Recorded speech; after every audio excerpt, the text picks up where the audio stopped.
सदी बदलने और 20वीं सदी आने पर उनका जीवन भी एक चमत्कार की तरह बदला। पीटर का इम्तिहान पास करके वो वकालत करने लगे। पहले गोधरा, फिर आणंद और उसके बाद अहमदाबाद में।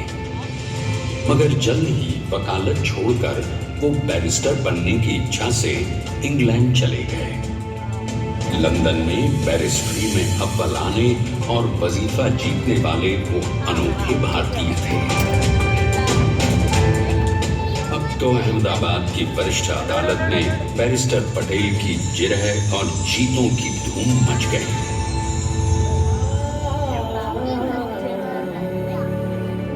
तभी एक युग पुरुष ने वल्लभ भाई के जीवन की धारा ही बदल दी।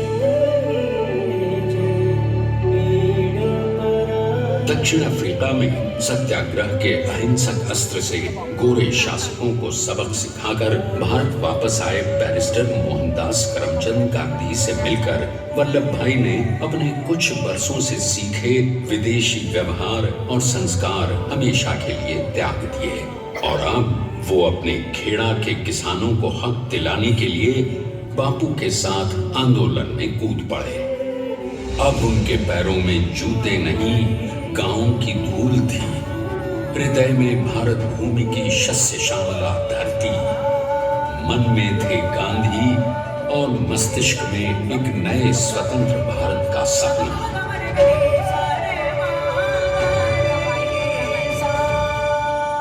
तभी बारडोली के मजबूर मजलूम किसानों की यातना का समाचार उनके पास पहुंचा। तुरंत वल्लभ भाई वहां पहुंचे और यूं शुरू हुआ भारत का सबसे बड़ा और सफल किसान आंदोलन बारडोली।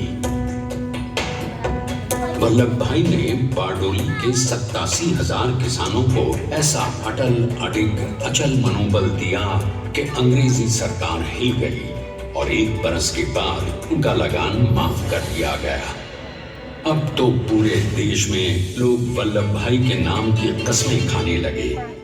स्वयं महात्मा गांधी ने कहा, अब वल्लभ भाई मेरे शिष्य या साथी नहीं, सारे देश के सरदार हैं। और देश को मिल गया एक अनोखा असरदार सरदार।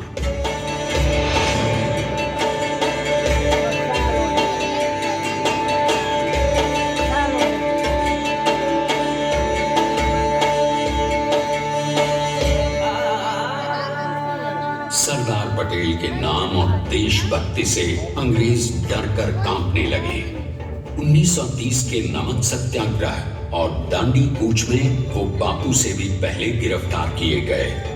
तो सन 1932 में फिर उन्हें बापू के साथ ही जेल में 2 सालों के लिए डाल दिया गया। मगर आजादी के दीवानों को, स्वतंत्रता के परवानों को कौन गिरफ्तार कर पाया है?